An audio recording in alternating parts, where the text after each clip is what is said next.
Hello दोस्तों, इंटेलेक्टो.इन के इस यूट्यूब प्लेटफॉर्म पर आपका स्वागत है। और आशा करता हूं कि आप लोग बहुत ही बेहतर होंगे और अपनी तैयारी को बहुत ही अच्छी तरीके से कर रहे होंगे। तो जैसा कि हम लोग पिछले लेक्चर में भारत का भौगोलिक परिचय देख रहे थे और आज संडे था, तो सोचा मैं आपके लिए कुछ ऐसा स्पेशल लेकर आऊं जहां से आपको बहुत ज़्यादा लाभ प्राप्त हो सके। तो फिर यहाँ पर इंटेलेक्टो की टीम ने एक जीएस की ऐसी लिस्टिंग तैयार की है जिसमें ऐसी तालिकाओं या फिर लिस्ट को समाहित किया गया है जहां से कि उत्तर प्रदेश लोक सेवा आयोग लगातार प्रश्न पूछता रहता है। तो जो लोग इंटेलेक्टो ऐप से पीडीएफ के माध्यम से उन चीज़ों को पढ़ रहे हैं उनके लिए तो बहुत बेहतर है, लेकिन मेरे दिमाग में एक चीज़ आई कि मैं यूट्यूब के माध्यम से भी इस लिस्टिंग को आप तक पहुंचाऊं ताकि आप बहुत ज़्यादा लाभान्वित हो सकें और अपनी तैयारी को बहुत ही बेहतर तरीके से कर सकें। ठीक है, तो आज लिस्टिंग की पहली वीडियो के तहत मैं प्राचीन इतिहास और कला एवं संस्कृति की महत्वपूर्ण तालिकाओं या फिर लिस्टिंग को आपके सामने लेके आया हूं। और अभी आप जब आगे देखेंगे कि ये कितनी महत्वपूर्ण लिस्टिंग है आपको पता चल जाएगा। और अगर आपने कभी भी, जैसे आप तैयारी तो कर ही रहे हैं, तो हो सकता है कि आपने यूपीपीसीएस, आरओआरओ और बीईओ के प्रीवियस ईयर पेपर्स तो देख ही रखे होंगे। तो जब आप इस लिस्टिंग को उन प्रीवियस ईयर पेपर से मिलाएंगे तब आपको पता चलेगा कि ये लिस्टिंग कितनी महत्वपूर्ण है। और अगर मैं आपको एक मोटा मोटा अंदाज़ा बताऊं तो जो जीएस की कंप्लीट लिस्टिंग है, यहाँ से लगभग आगामी यूपीपीसीएस, आरओआरओ और बीईओ की परीक्षा में आपको 35 से 40 प्रश्न सीधे देखने को मिल सकते हैं। तो आइए फिर स्टार्ट करते हैं प्राचीन इतिहास और कला एवं संस्कृति की लिस्टिंग के पहले पार्ट को। और ये बहुत ज़्यादा नहीं है, हम लोग 3-3, 4-4 पार्ट में जीएस के सारे विषयों को बीच में कहीं किसी किसी भी दिन आके ख़त्म कर लेंगे और जो अपना भारत का भूगोल है वो एज इट इज चलता रहेगा। ठीक है, एक आध वीडियो किसी दिन उसकी नहीं आएगी, उसकी जगह मैं इसको प्रोवाइड करा दूंगा आपको। तो चलिए फिर स्टार्ट करते हैं। तो सबसे पहले आपने देखा होगा प्राचीन इतिहास की जो शुरुआत होती है वो कहाँ से होती है? पाषाण काल से। तो यहाँ पर आयोग पाषाण काल के स्थलों के संदर्भ में विभिन्न प्रश्न पूछता है। क्या पूछता है? एक तो उनकी अवस्थिति के संदर्भ में प्रश्न पूछता है और उन पाषाणकालीन स्थल से कौन कौन से साक्ष्य प्राप्त हुए हैं उनके संदर्भ में प्रश्न पूछता है। अब आप कोई भी प्रीवियस ईयर पेपर उठा लीजिए, आपको पता चल जाएगा कि पाषाण काल से स्थलों के संदर्भ में उनकी अवस्थिति और साक्ष्य के ऊपर जो भी प्रश्न पूछे गए हैं वो कितने हैं। आपको पता चलेगा कि बहुत सारे प्रश्न यहाँ से सीधे पूछे गए हैं। तो आइए फिर सबसे पहले इसी लिस्ट को देखते हैं। तो आई होप कि आपको दिख रहा होगा, नहीं तो इसको चलिए थोड़ा सा इसको जूम कर लेते हैं। ठीक है, अब सही है। तो सबसे पहला जो स्थल है वो है हथनौरा। ठीक है, सबसे पहले ये स्थल है, आपको बता दूं ये इनकी अवस्थिति है और यहाँ से जो भी साक्ष्य प्राप्त हुए हैं वो यहाँ पर दिए गए हैं। अब देखिए इसको देखते हैं अच्छी तरीके से। तो पहला जो पाषाणकालीन स्थल है वो है हथनौरा, जो कि कहाँ पर स्थित है? मध्य प्रदेश में। और मध्य प्रदेश के किस जिले में स्थित है? तो वो है होशंगाबाद में। आपको राज्य के साथ साथ उनके जिले भी पता होना चाहिए जहाँ पर कि ये पाषाणकालीन स्थल अवस्थित है। उसके बाद अगर हम हथनौरा में देखें तो यहाँ पर मानव खोपड़ी का प्रथम साक्ष्य प्राप्त हुआ है। आप प्रीवियस ईयर में देखना, ये क्वेश्चन भरा पड़ा होगा बहुत जगह, यूपीपीसीएस हो या फिर यूपी ट्रिपल एससी हो या फिर बीपीएससी हो, एमपीपीसीएस हो, इन क्वेश्चन की भरमार आपको मिल जाएगी। तो आप इसको बहुत ही अच्छी तरीके से देखते रहिए और बस मुझे अच्छी तरीके से सुन के इस वीडियो को 3-4 बार देख लीजिए। आपका ये जो पूरी लिस्टिंग है बहुत अच्छी तरीके से तैयार हो जाएगी। तो हम लोगों ने बात कर ली हथनौरा की। उसके बाद एक स्थल है पाषाणकालीन जिसका नाम है भीमबेटका, आप सभी ने सुना होगा, जो कि मध्य प्रदेश के रायसेन जिले में स्थित है। और यहाँ पर शैल चित्रकारी के प्राचीनतम प्रमाण मिले हैं। बहुत बार ये क्वेश्चन पूछा जा चुका है। ठीक है, उसके बाद अगला स्थल है नर्मदा घाटी, जो कि कहाँ पर है? मध्य प्रदेश में। और यहाँ पर मानव का सर्वप्रथम साक्ष्य प्राप्त हुआ है। किसका? मानव का सर्वप्रथम साक्ष्य कहाँ से प्राप्त हुआ है? नर्मदा घाटी से। एक चीज़ आपको और क्लियर कर दूं, यहाँ से जो प्रश्न बनेगा या तो वो वन लाइनर के फॉर्मेट में बनेगा कि मानव खोपड़ी का सर्वप्रथम साक्ष्य कहाँ से मिला है, या फिर ऐसे करके पूछ लेगा कि पाषाणकालीन स्थल हथनौरा किस राज्य में स्थित है, या फिर मध्य प्रदेश के किस जिले में स्थित है। इस तरीके से प्रश्न पूछता है। लेकिन मोस्टली अगर आप यूपीपीसीएस आरओ के पेपर को उठाकर देखेंगे तो वहाँ पर क्वेश्चन मिलान के लिए बहुत ज़्यादा आया है। जैसे कि एक तरफ स्थल दे देगा, एक तरफ अवस्थिति दे देगा, या फिर एक तरफ स्थल दे देगा और साक्ष्य दे देगा और आपको मिलान के लिए पूछ लिया जाएगा, या फिर विकल्प में 4 युग्म दे देगा और उनमें से ऐसे करके पूछ लेगा कि इनमें से कौन सा युग्म सही नहीं है। इतने तरीके के प्रश्न आयोग यहाँ से लगातार पूछता रहा है। और ये जो मैंने पैटर्न बताया है ये संपूर्ण लिस्टिंग पर लागू होता है। ठीक है, तो हम लोगों ने नर्मदा घाटी को देखा था। उसके बाद अगला स्थल है अतरम पक्कम। नाम से ही पता चल जाएगा कि ये कोई साउथ का स्थल होगा। तो ये स्थल है कहाँ पर, तमिलनाडु में। ठीक है, यहाँ पर भी मानव खोपड़ी के साक्ष्य मिले हैं। अब देखो, आपको कंफ्यूज नहीं होना है। अगर क्वेश्चन आपसे पूछा जाए कि यहाँ पर मानव खोपड़ी के साक्ष्य मिले हैं, अब आपको कंफ्यूज कहाँ नहीं होना है। मैंने यहाँ पर गलत ये मार्क किया, ये देखिए, हथनौरा में मानव खोपड़ी का प्रथम साक्ष्य मिला है और अतरम पक्कम में मानव खोपड़ी के साक्ष्य मिलते हैं। अब आपसे अगर क्वेश्चन पूछा जाए कि मानव खोपड़ी का प्रथम साक्ष्य, तब आप उत्तर देंगे अपना हथनौरा। और अगर सिर्फ आपसे विकल्प में अतरम पक्कम दे के पूछ लिया जाए कि मानव खोपड़ी के साक्ष्य कहाँ मिले हैं, तो फिर आप इसको टिक कर देंगे। ये आपके विकल्प पर निर्भर करेगा। उसके बाद एक स्थल है पाषाणकालीन जिसका नाम है चौपानी मांडो। ये उत्तर प्रदेश के प्रयागराज जिले में स्थित है और यहाँ से मृद भांड के प्राचीनतम साक्ष्य मिले हैं। एक चीज़ और, जो उत्तर प्रदेश यानी कि जो अपने प्रदेश के स्थल हैं वो अपने यूपीपीसीएस के सभी परीक्षाओं के लिहाज से बहुत ही इंपॉर्टेंट हो जाते हैं। तो आप इनको बहुत अच्छी तरीके से देखेंगे और जिस जिले में ये स्थित हैं उनका नाम आपको पूरी तरीके से रटा हुआ होना चाहिए। उसके बाद हम लोगों ने पहले चौपानी मांडो को देखा, फिर यहाँ पर हम लोग देखेंगे एक उत्तर प्रदेश का स्थल है सराय नाहर। ठीक है, ये कहाँ पर स्थित है, ये उत्तर प्रदेश के प्रतापगढ़ जिले में स्थित है।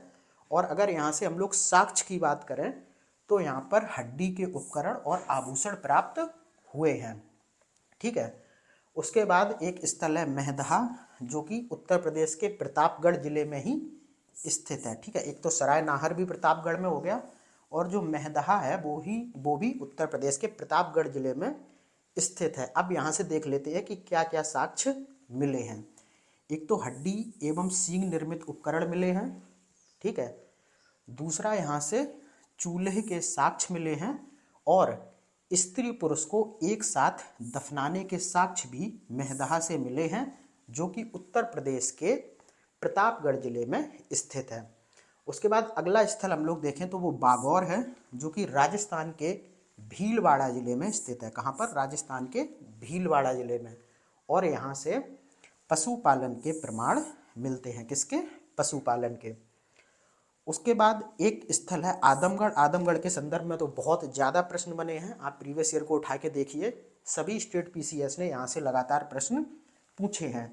तो जो ये आदमगढ़ है ये कहाँ पर स्थित है, मध्य प्रदेश में। और मध्य प्रदेश के किस जिले में स्थित है, तो वो है होशंगाबाद। और यहाँ से अगर साक्ष्य की बात करें तो यहाँ से सर्वप्रथम पशुपालन के प्रमाण मिले हैं। अब देखिए, फिर यहाँ पे आपको आदमगढ़ और बागौर में कन्फ्यूजन होगा तो इसको मैं दूर कर देता हूँ कि अगर क्वेश्चन सर्वप्रथम लिखकर आए, ठीक है, तो आपका उत्तर हमेशा आदमगढ़ होगा। और अगर क्वेश्चन सीधा पूछा गया है पशुपालन के प्रमाण और विकल्प में आपको आदमगढ़ नहीं देता है तो आप बागौर पर टिक मार के चले आएंगे, वो उत्तर आपका 100% सही होगा। इसके बाद अगले पाषाणकालीन स्थल की हम लोग बात करें तो वो है सांभर झील। सबको पता होगा कि ये राजस्थान में है। ठीक है, और अगर यहाँ से साक्ष्य की बात करें तो यहाँ पर विश्व के सबसे पुराने वृक्षारोपण के साक्ष्य मिलते हैं। विश्व के सबसे पुराने वृक्षारोपण के साक्ष्य कहाँ से मिलते हैं, पाषाणकालीन स्थल है सांभर झील से। उसके बाद अगला स्थल है दमदमा जो कि उत्तर प्रदेश के प्रतापगढ़ जिले में स्थित है। कहाँ पर, उत्तर प्रदेश के प्रतापगढ़ प्रतापगढ़ जिले में स्थित है और यहाँ से मानव समाधान के साक्ष्य मिलते हैं और कुछ युग्म समाधान के भी। युग्म समाधान मतलब वही दो लोगों को एक साथ गाड़ा गया है। उसके बाद हम देखें तो उत्तर प्रदेश का ही एक स्थल है जो कि विंध्य क्षेत्र में स्थित है, जिसे लेखिया नाम से जाना जाता है और यहाँ पर 17 मानव कंकाल के साक्ष्य मिले हैं। ठीक है, बहुत सारे उत्तर प्रदेश के स्थल हैं, उसमें ही एक लेखिया है जो कि उत्तर प्रदेश के विंध्य क्षेत्र में स्थित है और यहाँ पर 17 मानव कंकाल के साक्ष्य मिले हैं। ठीक है, उसके बाद हम लोग देखें अगला जो पाषाणकालीन स्थल है वो है पैसरा। ठीक है, और ये बिहार के मुंगेर जिले में स्थित है। कहाँ पर? बिहार के मुंगेर जिले में स्थित है और यहाँ से कोई भी ऐसा बहुत ज़्यादा इम्पोर्टेंट साक्ष्य प्राप्त नहीं हुआ है जो कि प्रश्न पूछने लायक हो। तो सिर्फ आप यहाँ पर इतना याद रखिए कि ये जो पाषाणकालीन स्थल पैसरा है ये बिहार के मुंगेर जिले में स्थित है। उसके बाद एक पश्चिम बंगाल का पाषाणकालीन स्थल है जिसका नाम है वीरभानपुर और ये कहाँ पर स्थित है? पश्चिम बंगाल में। और साक्ष्य की बात करें तो यहाँ पर आवासीय बस्ती और पत्थर के औजार के निर्माण स्थली के साक्ष्य मिले हैं। ठीक है, आवासीय बस्ती और पत्थर के औजार के निर्माण स्थली के साक्ष्य यहाँ से मिल रहे हैं। उसके बाद कुछ और पाषाणकालीन स्थलों की बात करें तो वीरभानपुर देख ही लिया था, यहाँ पे फिर से आ गया। उसके बाद अगर हम लोग बात करें किसकी? लंगनाज की। ठीक है, इसको थोड़ा सा जूम करते हैं। तो लंगनाज की बात करें, ये कहाँ पर स्थित है? गुजरात में। और यहाँ पर रेत के ठोस टीले और 14 मानव कंकाल प्राप्त हुए हैं। ठीक है, लंगनाज कहाँ पर है? गुजरात में। और यहाँ पर रेत के ठोस टीले और 14 मानव कंकाल के साक्ष्य प्राप्त हुए हैं। अब एक बहुत ही महत्वपूर्ण पाषाणकालीन स्थल है जिसका नाम है संगनकल्लू और ये कर्नाटक के बेल्लारी जिले में स्थित है। कहाँ पर? कर्नाटक के बेल्लारी जिले में स्थित है और यहाँ से राख के टीलों के साक्ष्य प्राप्त हुए हैं। संगनकल्लू के संदर्भ में यूपीपीसीएस 2-3 बार प्रश्न पूछ चुका है। अब एक बहुत ही महत्वपूर्ण पाषाणकालीन स्थल आता है जिसका नाम है बुर्ज होम और आप अपना प्रीवियस ईयर उठा के देखिए। आप ले लीजिए प्रीवियस ईयर, आपको स्वतः ही पता चलता रहेगा कि ये लिस्टिंग कितनी ज़्यादा इम्पोर्टेंट होने वाली है। तो आइए यहाँ पर देखते हैं। जो बुर्ज होम है वो जम्मू कश्मीर में स्थित है। कहाँ पर? जम्मू कश्मीर में। और जम्मू कश्मीर के श्रीनगर में ये स्थल स्थित है। यहाँ पर गर्तवास व मानव के साथ कुत्ते को दफनाए जाने के साक्ष्य प्राप्त हुए हैं। अब गर्तवास का मतलब होता है जो गड्ढों में आवास बनाए जाते हैं उनको हम लोग गर्तवास कहते हैं। तो ये जम्मू कश्मीर का जो पाषाणकालीन स्थल है बुर्ज होम, यहाँ से गर्तवास और मानव के साथ कुत्ते के दफनाए जाने के साक्ष्य मिलते हैं। ये बहुत बार विभिन्न आयोगों में प्रश्न पूछा जा चुका है। अब अगले स्थल की बात करें तो ये है चिरांद जो कि बिहार में स्थित है और अगर यहाँ के साक्ष्य की बात करें तो यहाँ से मृदभांड तथा हड्डी व पत्थर निर्मित औजार प्राप्त हुए हैं। और हड्डियों में हम लोग बात करें तो ये हिरन के सींगों से निर्मित औजार यहाँ से ज़्यादा मिले हैं। ठीक है, उसके बाद बहुत ही महत्वपूर्ण स्थल एक बार फिर आ गया है जो कि है मेहरगढ़ और ये पाकिस्तान के बलूचिस्तान क्षेत्र में स्थित था। ठीक है, और यहाँ से कृषि का प्रथम साक्ष्य प्राप्त हुआ है। अगर आपसे प्रश्न पूछा जाए कृषि का प्रथम साक्ष्य कहाँ से प्राप्त हुआ है तो वो है क्या? मेहरगढ़।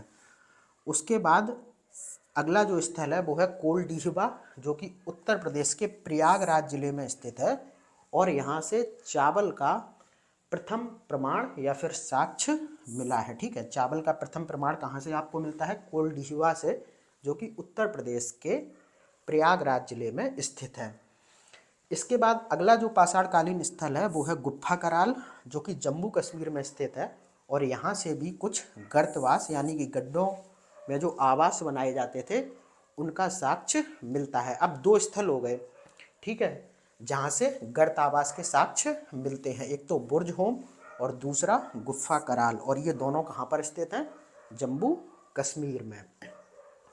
उसके बाद अगला स्थल है लाहौरा देव, जो कि उत्तर प्रदेश के संत कबीर नगर जिले में स्थित है। कहाँ पर स्थित है लाहौरा देव? उत्तर प्रदेश के संत कबीर नगर जिले में स्थित है।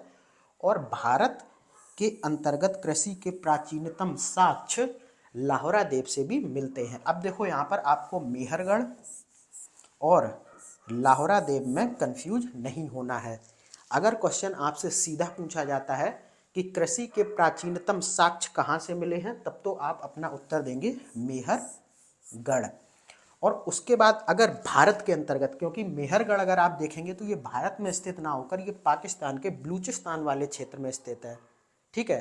तो अगर क्वेश्चन आपसे सीधा सा पूछ लिया जाए कि भारत के अंतर्गत कृषि के प्राचीनतम साक्ष्य कहाँ से मिलते हैं, तो ये मिलते हैं लाहौरा देव से, जो कि उत्तर प्रदेश के संत कबीर नगर जिले में स्थित है। उसके बाद हम लोग देखते हैं एक कर्नाटक का स्थान है बेल्लारी, वो भी पाषाण कालीन स्थल है, आप लोग ध्यान रखना। और यहाँ से कोई बहुत ऐसा महत्वपूर्ण साक्ष्य प्राप्त नहीं हुआ है जो कि आपकी परीक्षाओं में अभी तक पूछा गया हो। उसके बाद एक उत्तर प्रदेश का स्थल है बेलन घाटी, बहुत बार आपने नाम सुना होगा। ये भी एक पाषाण कालीन स्थल है जो कि उत्तर प्रदेश के प्रयागराज जिले में स्थित है। उसके बाद नागार्जुन कोंडा, ये आंध्र प्रदेश में स्थित है। ये भी एक महत्वपूर्ण पाषाण कालीन स्थल है। लेकिन चाहे बेल्लारी हो, बेलन घाटी हो, नागार्जुन कोंडा हो, अभी तक कुछ ऐसा यहाँ से बहुत महत्वपूर्ण साक्ष्य प्राप्त नहीं हुआ है जो कि आपकी परीक्षाओं में पूछा गया हो, ठीक है। और इसीलिए मैंने इन स्थानों को खाली कर दिया है ताकि आप पर बहुत ज़्यादा बोझ ना पड़े और इस लिस्टिंग के माध्यम से आप तक वही चीज़ें पहुँचे जो कि आपकी परीक्षाओं में लगातार पूछी जाती रही हैं।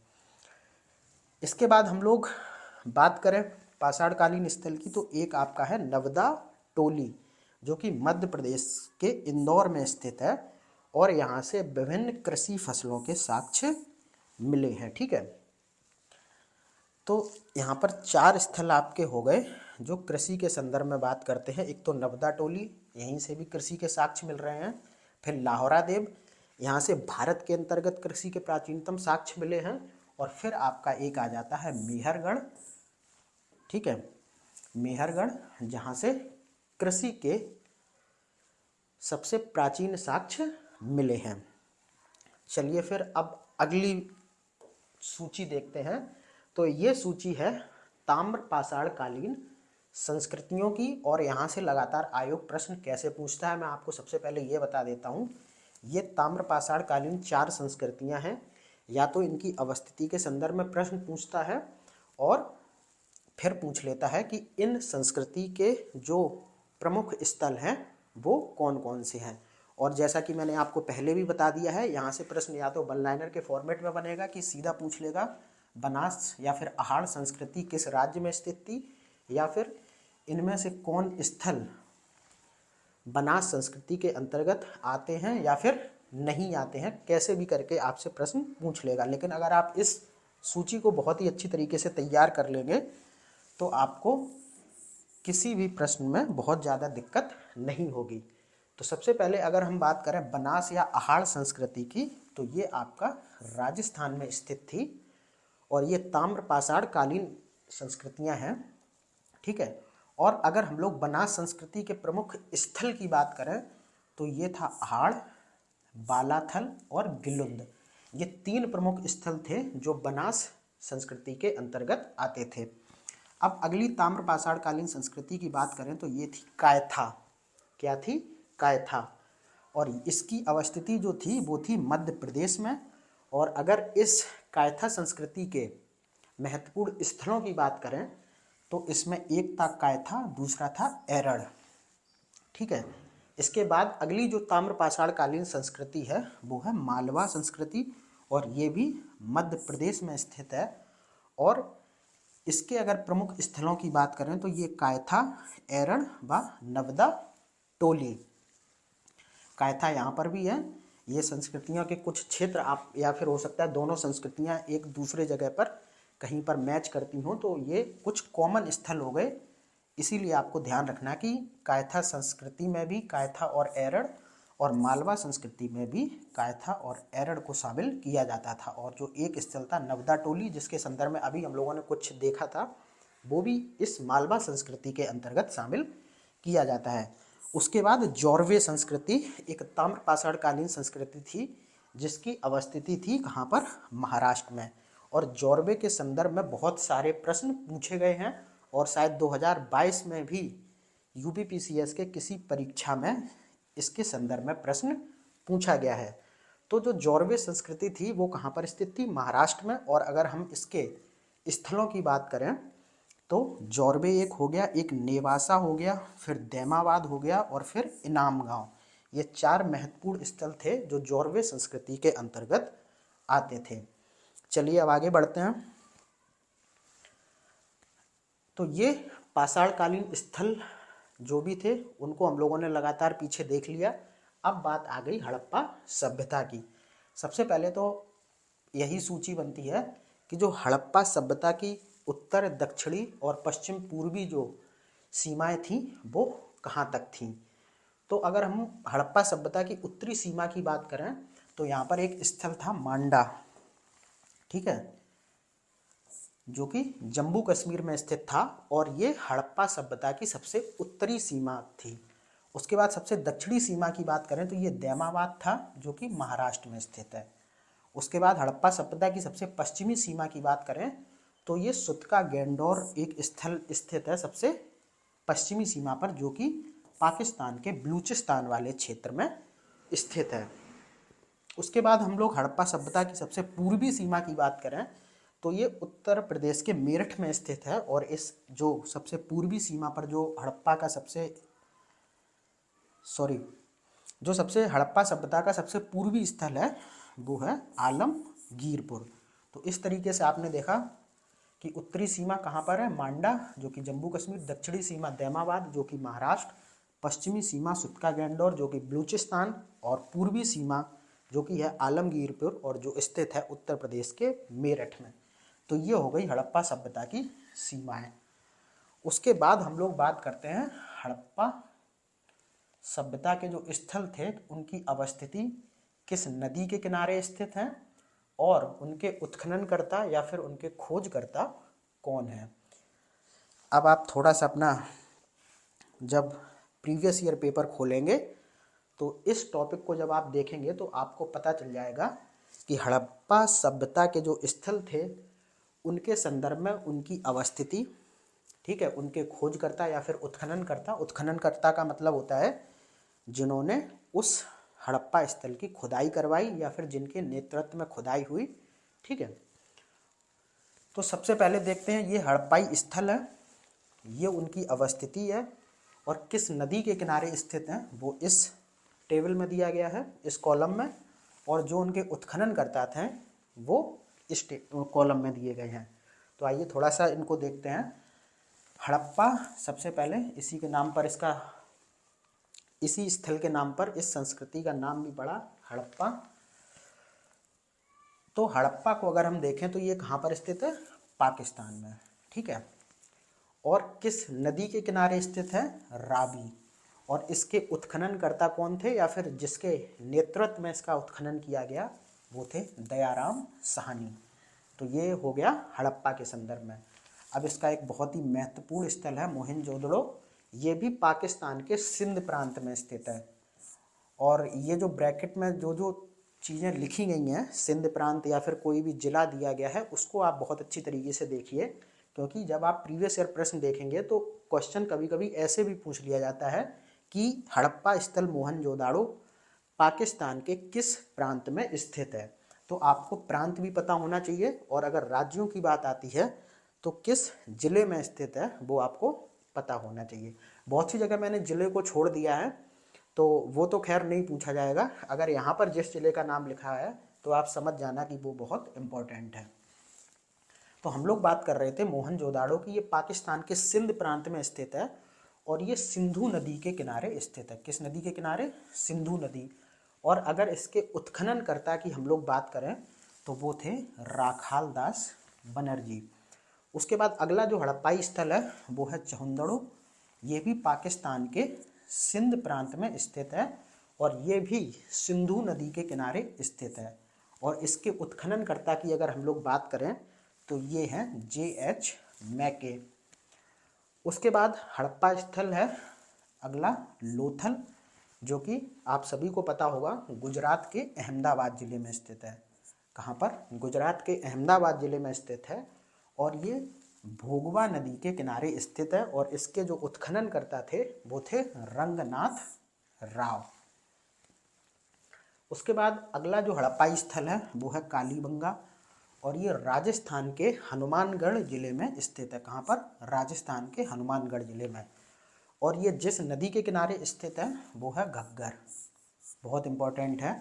और अगर इसके उत्खननकर्ता की हम बात करें तो ये हैं बीबी लाल और बी के थापर।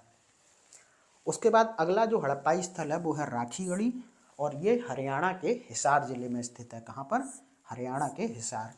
ये कालीबंगा और राखीगढ़ी के संदर्भ में आप लोग बहुत कंफ्यूज होते हैं, ऐसा देखा गया है। बहुत बार आपको पता नहीं चलता कि कौन सा राजस्थान में कौन सा हरियाणा में। तो यहाँ पर आप कंफर्म कर लीजिए, कालीबंगा राजस्थान में है और राखीगढ़ी हरियाणा में है, लेकिन दोनों एक ही नदी पर स्थित हैं जिसका नाम था घग्गर। और अगर इसके खोजकर्ता की बात की जाए तो वो थे सूरज भान। किसके? राखीगढ़ी के खोजकर्ता कौन थे? सूरज भान। इसके बाद एक अगला हड़प्पाई स्थल आता है जिसका नाम है बनावली। ठीक है, ये हरियाणा के फतेहाबाद जिले में स्थित है। और ये किस नदी के किनारे स्थित है? तो वो थी सरस्वती, जो कि वर्तमान में अगर आप देखें तो एक विलुप्त नदी है। ठीक है। और अगर बनावली के उत्खननकर्ता की बात की जाए तो ये हैं R.S. बिष्ट। उसके बाद एक हरियाणा का स्थल है हड़प्पाई स्थल बालू, जो कि हरियाणा में स्थित है। बाद बाकी आपको इसके संदर्भ में और कोई जानकारी नहीं लेनी है, बस इतना पता करना है कि ये जो बालू है ये हरियाणा में स्थित है। उसके बाद एक अगला बहुत ही इम्पोर्टेंट हड़प्पाई स्थल आता है जिसे आप धौलावीरा के नाम से जानते हैं। ये गुजरात के कच्छ जिले में स्थित है और आपको हाल ही में पता होगा कि धौलावीरा को यूनेस्को ने भी अपनी साइट्स के अंतर्गत शामिल किया है। तो धौलावीरा के अगर उत्खननकर्ता की हम लोग बात करें तो ये भी R.S. बिष्ट थे। तो बनावली और धौलावीरा के जो उत्खननकर्ता थे वो सेम थे। कौन? R.S. बिष्ट। और धौलावीरा किसी नदी के किनारे स्थित नहीं है। उसके बाद हम लोग बात करते हैं रोपड़ की। तो रोपड़ कहाँ पर स्थित है? पंजाब में। और ये किस नदी के किनारे स्थित है? ये है सतलज। और अगर इसके उत्खननकर्ता की हम लोग बात करें तो ये है यज्ञदत्त शर्मा। उसके बाद एक अन्य हड़प्पाई स्थल है दधेरी, जो कि पंजाब में स्थित है। आपको इसके संदर्भ में सिर्फ यही बात जाननी है। उसके बाद बात करें रंगपुर की, तो ये जो हड़प्पा स्थल था ये गुजरात के सौराष्ट्र वाले ज़िले में स्थित है। और ये किस नदी पर स्थित है? भादर। किस नदी पर स्थित है? भादर। और अगर इसके उत्खननकर्ता की हम लोग बात करें तो ये थे S.R. राव। उसके बाद हम लोग बात करते हैं सुरकोटदा की। तो सुरकोटदा की बात करें, सुरकोटदा की अगर हम लोग बात करें तो ये आपका स्थित है कहाँ पर? गुजरात के कच्छ क्षेत्र में। ठीक है। और ये भी विलुप्त नदी सरस्वती पर स्थित था। और इसके जो उत्खननकर्ता थे वो बहुत ज़्यादा महत्वपूर्ण नहीं है और यहाँ से आयोग ने कभी प्रश्न नहीं पूछा है। उसके बाद हम लोग बात करते हैं अगले हड़प्पाई स्थल की, जो कि है देसलपुर। ये भी गुजरात के कच्छ क्षेत्र में स्थित है। उसके बाद एक और गुजरात का हड़प्पाई स्थल है जिसका नाम है पाडरी। तो ये कहाँ पर स्थित है? गुजरात में। उसके बाद एक बहुत ही इम्पोर्टेंट हड़प्पाई स्थल की बात करें तो ये है सनौली और ये उत्तर प्रदेश के बागपत जिले में स्थित है। उसके बाद उत्तर प्रदेश के सहारनपुर में एक हड़प्पाई स्थल है जिसका नाम है हुलास और एक स्थल है मांडी। ठीक है। ये कहाँ पर स्थित है? उत्तर प्रदेश में यमुना नदी के किनारे। कहाँ पर? मांडी। अब आप एक चीज़ देखना, अभी जब हम लोग बात कर रहे थे हड़प्पा सभ्यता की सबसे उत्तरी सीमा सबसे दक्षिणी सीमा की, तो वो था नहीं, सबसे उत्तरी सीमा थी ये जो कि आपकी जम्मू कश्मीर में स्थित थी, तो वो था मांडा, और ये क्या है, मांडी। तो आपको कंफ्यूज नहीं होना है, वो था मांडा जो कि जम्मू कश्मीर में स्थित था, और ये है मांडी जो कि उत्तर प्रदेश में यमुना नदी के किनारे स्थित है। इसके बाद हम लोग देखें तो वही स्थल फिर आ जाता है आलमगीरपुर, जो कि हड़प्पा सभ्यता की सबसे पूर्वी सीमा था, और ये कहाँ पर स्थित है, उत्तर प्रदेश के मेरठ में। और किस नदी के किनारे स्थित है, तो ये हिंडन नदी के किनारे है। और अगर आलमगीरपुर के हम उत्खननकर्ता की बात करें तो ये थे यज्ञदत्त शर्मा। उसके बाद एक स्थल आता है सोर्तुगोई, ये अफगानिस्तान में स्थल स्थित है। और अगला जो स्थल है वो है मुंडी काख, ये भी आपका अफगानिस्तान में स्थित है। उसके बाद एक स्थल है कोट दीजी। कोट दीजी याद रखना, इसके संदर्भ में भी प्रश्न पूछा गया है। ये पाकिस्तान के सिंध प्रांत में स्थित है, और सिंधु नदी के किनारे ये कोट दीजी स्थित है। इसके उत्खननकर्ता की अगर हम लोग बात करें तो ये है फजल अहमद खान। उसके बाद बात करते हैं अगले स्थल की, तो वो है सुतका गैंडोर। अभी आपने इसके विषय में पढ़ा था, ये हड़प्पा सभ्यता की सबसे पूर्वी सीमा है, जो कि पाकिस्तान में ये स्थल स्थित है। और अगर हम लोग बात करेंगे किस नदी के किनारे स्थित है, तो ये है दास्क। और इसके अगर हम लोग सुतका गैंडोर के खोजकर्ता की बात करें तो ये है ऑरेल स्टाइन। कौन है, ऑरेल स्टाइन। ठीक है, तो ये हम लोगों ने अवस्थिति, नदी का किनारा और इनके खोजकर्ताओं के बारे में बात कर ली। अब बात करते हैं सबसे इम्पोर्टेंट टॉपिक की, जो आपका हड़प्पा सभ्यता के अंतर्गत पूछा जाता है, यानी कि हड़प्पा सभ्यता से जो भी साक्ष्य मिले हैं उनसे बहुत सारे प्रश्न बनते हैं। तो थोड़ा सा इसको जूम करते हैं ताकि आप लोगों को अच्छी तरीके से दिख सके। ठीक है, तो सबसे पहले बात करते हैं हड़प्पा की। अब यहाँ पर देखते हैं कि कौन कौन से साक्ष्य मिले हैं। तो बात करें सबसे पहले समाधान R37 की, वो मिला है यहाँ से। ठीक है, उसके बाद शंख का बना बैल भी कहाँ से मिला है, हड़प्पा से। और स्त्री के गर्भ से निकला हुआ पौधा भी हड़प्पा से मिला है। और सीपी का पैमाना भी हड़प्पा से मिला है, यानी कि इनके साक्ष्य या फिर ये स्वतः ही वहाँ पर मिले हैं।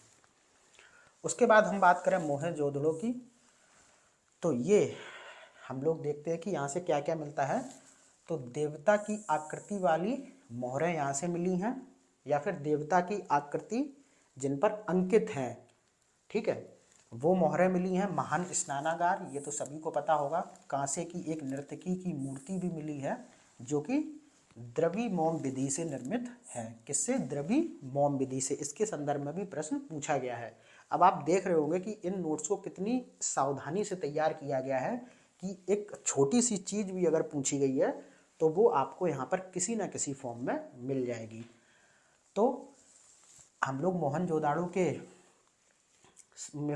से जो साक्ष्य प्राप्त हुए हैं उनके बारे में बात कर रहे थे। तो यहाँ पर कांसे की नर्तकी की मूर्ति मिली है, कुवड़ वाले बैल की आकृति वाली मोहरें भी मिली हैं। ठीक है, और कुवड़ वाला बैल मतलब जो वृषभ मुद्रा में स्थित है। उसके बाद घरों में सीढ़ियों के साक्ष्य भी मिलते हैं मोहनजोदाड़ो से। प्रत्येक घरों में स्नानागार के साक्ष्य भी मोहनजोदाड़ो से मिले हैं। उसके बाद अगर हम बात करें हड़प्पा सभ्यता में सर्वाधिक मानव कंकाल भी मोहनजोदाड़ो से प्राप्त हुए हैं। और यहाँ से एक स्वास्तिक चिन्ह, ये आप सभी लोग जानते होंगे स्वास्तिक चिन्ह, ये वाला, ठीक है। और सबसे बड़ी ईंटों के साक्ष्य भी मोहनजोदाड़ो से प्राप्त हुए हैं। अब बात करते हैं चहुंदड़ों की। तो यहाँ से अगर हम देखें तो मनका बनाने का कारखाना, ठीक है, भट्टी, महिलाओं द्वारा उपयोग की जाने वाली सौंदर्य प्रसाधन की वस्तुएं यहाँ से मिली हैं। तो सबसे इम्पोर्टेंट तो ये हो गया मनका बनाने वाला कारखाना। इसके संदर्भ में बहुत ज़्यादा प्रश्न लगातार पूछे गए हैं। और हम लोग देखें कि अगर हड़प्पा का एकमात्र स्थल जहाँ से वक्राकार ईंटों के साक्ष्य मिले हैं तो वो भी आपका चहुंदड़ो है। उसके बाद देखिए लोथल। तो लोथल जब भी आपको सुनने को मिलेगा तो आपके दिमाग में सबसे पहले आएगा कि हड़प्पा सभ्यता का जो बंदरगाह नगर था वो लोथल ही था, जिसे आप गोदीवाड़ा के नाम से भी जानते हैं। गोदीवाड़ा मतलब बंदरगाह। और यहाँ से लोथल से हाथी दांत का पैमाना मिला है, नाव का चित्र व मॉडल इसके साक्ष्य भी मिले हैं, चावल की खेती के साक्ष्य मिले हैं, और दिशा मापक यंत्र भी लोथल से प्राप्त हुआ है, और फ्रेंच कट दाढ़ी वाली एक मूर्ति है वो भी लोथल से मिली है। युग्म समाधान और अग्निकुंड के साक्ष्य भी आपको लोथल से प्राप्त होते हैं। उसके बाद बात करते हैं काली बंगा की। तो यहाँ से देखें, हड़प्पा सभ्यता के अंतर्गत जुते हुए खेतों के प्रमाण कहाँ से मिलते हैं? काली बंगा से। काली चूड़ियाँ मिली हैं, ठीक है, काली चूड़ियों का मतलब ही काली बंगा होता है, तो यहाँ से काली चूड़ियों के साक्ष्य भी मिले हैं। हवन कुंड, अग्निकुंड आदि के साक्ष्य मिले हैं। हड़प्पा सभ्यता के अंतर्गत भूकंप के साक्ष्य भी आपको काली बंगा से मिलते हैं। उसके बाद देखें, सरसों उत्पादन के भी साक्ष्य मिले हैं। मृण पट्टिका यानी कि मिट्टी की बनी हुई पट्टिकाओं के साक्ष्य भी यहाँ से कालीबंगा से मिलते हैं। और उन्हीं मृण पट्टिकाओं पर जो सींग युक्त देवता की कृति उसी पर जो अंकित की गई है या फिर उत्कीर्ण की गई है, उसके साक्ष्य भी कालीबंगा से मिलते हैं। उसके बाद अगर हम बात करें अलंकृत ईंटों के साक्ष्य, ठीक है, अलंकृत ईंटों के साक्ष्य भी कालीबंगा से प्राप्त होते हैं। उसके बाद हम लोग बात करते हैं राखी गढ़ी की। अगर हम लोग राखी गढ़ी की बात करें तो यहाँ से ताम्र उपकरण और अन्नागार, अन्नागार मतलब जहाँ पर अन्न का भंडार किया जाता हो, तो उसके साक्ष्य राखी गढ़ी से मिलते हैं। इसके बाद हम लोग बात करते हैं बनावली की। तो बनावली को यहाँ पर हम देखें तो यहाँ पर एक बहुत ही इंपॉर्टेंट साक्ष्य प्राप्त हुआ है, वो है मिट्टी के हल का प्रमाण बनावली से मिलता है। उसके बाद बात करते हैं धौलावीरा की। तो यहाँ पर अगर हम लोग देखें, शैलकृत स्थापत्य और जल प्रबंधन जल प्रबंधन या फिर संरक्षण के साक्ष्य आपको धौलावीरा से मिलते हैं। और एक चीज़ आपको यहाँ पर और ध्यान रखनी है कि स्टेडियम यानी कि खेल का मैदान के भी साक्ष्य धौलावीरा से मिलते हैं, और ये हड़प्पा सभ्यता का एकमात्र स्थल था जहाँ से खेल के मैदान या फिर स्टेडियम के साक्ष्य आपको मिल रहे हैं। उसके बाद हम लोग बात करते हैं अगले हड़प्पाई स्थल की, तो वो है रोपड़। और यहाँ से अगर हम लोग साक्ष्य की बात करें तो तांबे की कुल्हाड़ी यहाँ से मिली है। उसके बाद हम लोग बात करते हैं रंगपुर की, ठीक है। तो यहाँ से हम लोग अगर साक्ष्य की बात करें तो धान की भूसी के साक्ष्य मिले हैं, और ज्वार व बाजरा की फसल के साक्ष्य भी रंगपुर से मिलते हैं। उसके बाद अगला जो स्थल है वो है सुरकोटदा, और बहुत इम्पोर्टेंट है क्योंकि यहाँ से घोड़े की हड्डियों के अवशेष मिले हैं। और अगर हम लोग बात करें तो कलश समाधान और तराजू के प्रमाण भी आपको सुरकोटदा से मिलते हैं। उसके बाद अगला जो स्थल है वो है सनौली, और यहाँ से हम लोग बात करें तो क्रमबद्ध रूप में 125 मानव समाधान के साक्ष्य यहाँ से प्राप्त हुए हैं। कहाँ से? सनौली से। उसके बाद हम लोग बात करते हैं मांडी की। तो यहाँ से देखें तो भारी मात्रा में आभूषण के साक्ष्य इस हड़प्पाई स्थल मांडी से मिले हैं।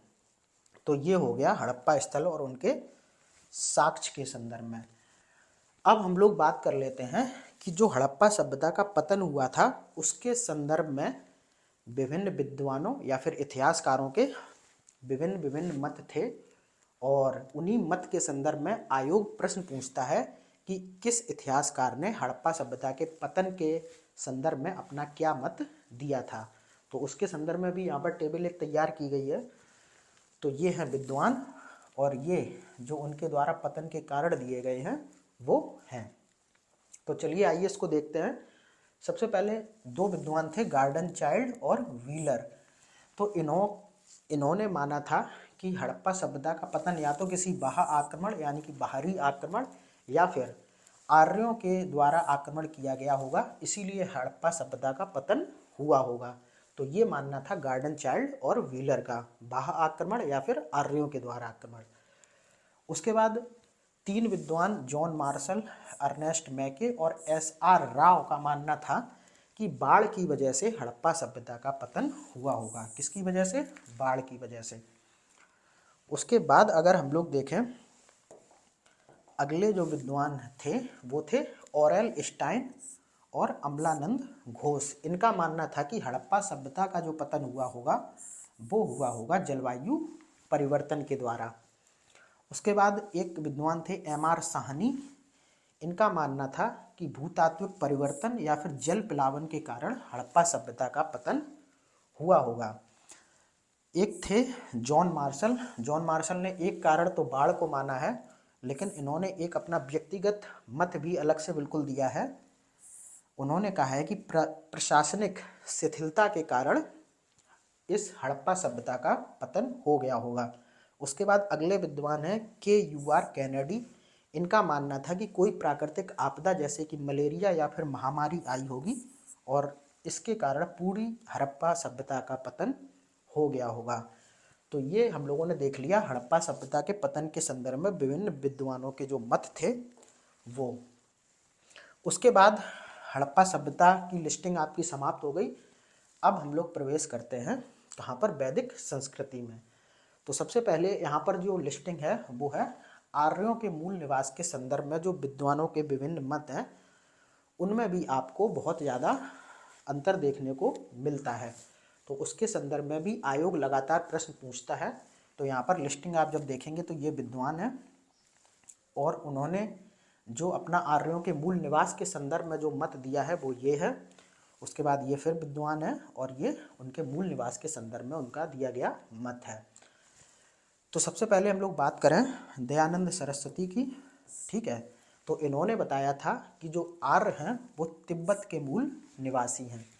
उसके बाद अगर हम लोग बाल गंगाधर तिलक की बात करें तो इन्होंने बताया था कि आर्यों का जो मूल निवास है वो उत्तरी ध्रुव है। इसके बाद एक विद्वान थे मैक्स मूलर। उनका मानना है कि आर्य मूल रूप से मध्य एशिया के बैक्ट्रिया प्रांत के रहने वाले होंगे और ज़्यादातर इतिहासकार हैं वो मैक्स मूलर के इस मत से ही अपना समर्थन व्यक्त करते हैं। फिर हम लोग देखें एक इतिहासकार थे गंगानाथ झा। उनका मानना था कि ये जो आर्य हैं वो ब्रह्मर्षि देश के निवासी थे। उसके बाद अगर हम लोग बात करें डॉक्टर अविनाश चंद्र दास की तो इनका मानना था कि ये जो आर्य थे वो सप्त सैंधव प्रदेश के ही निवासी थे, यानी कि सिंधु नदी के आसपास के जो क्षेत्र हैं। उसके बाद विद्वान थे दो नेहरिंग और गार्डन चाइल्ड। इनका ये मानना था कि जो ये आर्य थे इनका मूल निवास था दक्षिणी रूस। उसके बाद एक विद्वान है गाइल्ड, ठीक है। इनका ये मानना था कि जो आर्य हैं वो या तो हंगरी या फिर डैन्यूब नदी घाटी के मूल निवासी थे। और एक अन्य विद्वान है प्रोफेसर पेंका। इनका मानना था कि जो आर्य हैं वो जर्मनी के मैदानी भाग के मूल निवासी थे। तो ये लिस्टिंग आपने देखी आर्यों के मूल निवास के संदर्भ में जो भी विद्वानों के विभिन्न मत थे उनका। अब बात करते हैं ऋग्वैदिक काल में जो भी नदियाँ थीं तो उनका उस समय नाम क्या था और वर्तमान में उनका नाम परिवर्तित होकर क्या हो गया है। इसके संदर्भ में भी आप जब प्रीवियस ईयर प्रश्न देखेंगे तो बहुत ज़्यादा प्रश्न यहाँ से पूछे गए हैं। तो ये ऋग्वैदिक कालीन नाम है यानी कि प्राचीन नाम है और ये है उन नदियों के वर्तमान नाम। यहाँ पर भी प्राचीन और ये उनके वर्तमान नाम।